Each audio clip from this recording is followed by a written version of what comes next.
All right, guys, here we are. We've made it a whole week, day 7, finishing up here with our shoulder mobility improvement challenge. I just wanted to show you a quick warm-up. I used to do this in college. I used to play baseball, football, so we always had issues going on with pitchers and quarterbacks throwing a football, throwing a baseball. So a really simple warm-up. Seems complex, but give it a shot. See if it hadn't helped you guys warm up your shoulders.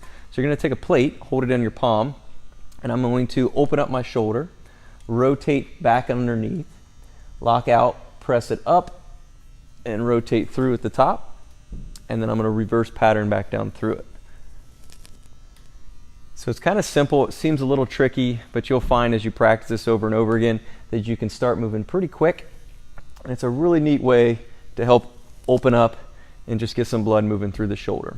So just a good shoulder warm up to start.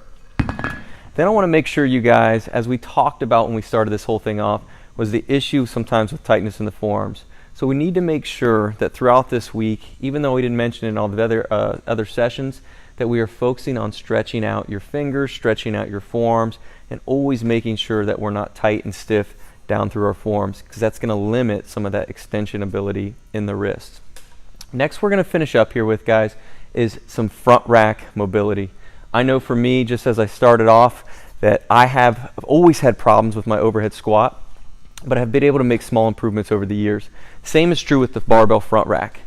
And so when I grab a barbell and I hold it in that front rack position, the common thing that most people want to do is loosen the bar right away to their fingertips and allow that bar to sit up on the shoulders. There's nothing wrong with this, but ideally we want to be able to have a full grip and have that shoulder contact. So what we're going to do is start with a full grip and force those elbows as high as we can, holding this position and then resting, forcing that full grip, full upright elbow position, best that we can get to. The other way we're going to do this is take it up behind our back. From here, same thing, using my neck as a leverage, I'm going to push those elbows up, maintaining a full grip, stretching as high as I can get. The key here is that we go in and out of repetitions on this each time, trying to take it a little bit more further. Next thing that we're going to do is we're going to use an extra barbell in the rack position.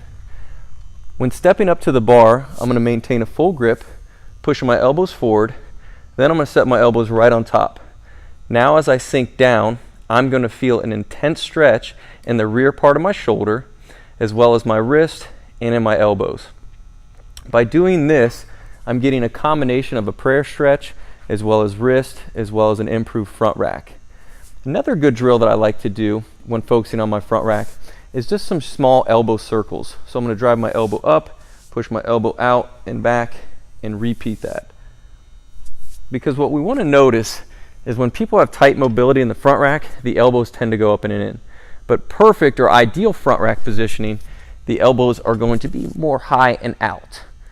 All right, so full grip, high elbows, working through behind the neck, full grip, high elbows, and then finishing out with your elbows on top of a spare barbell. Guys, as we go through these drills, you are going to find that you're going to have some different tightnesses and some different stiffnesses. You need to make sure that you work, again, at your pace and the tension that feels best for you to improve. As we started everything off, make sure we test first what that position looks like, and then we retest after we've went through these drills. Again, thank you guys so much for following along. Hopefully you had an amazing week, and hopefully you're starting to see some improvements in your overhead support, your front rack positioning, and your shoulder mobility and shoulder strength.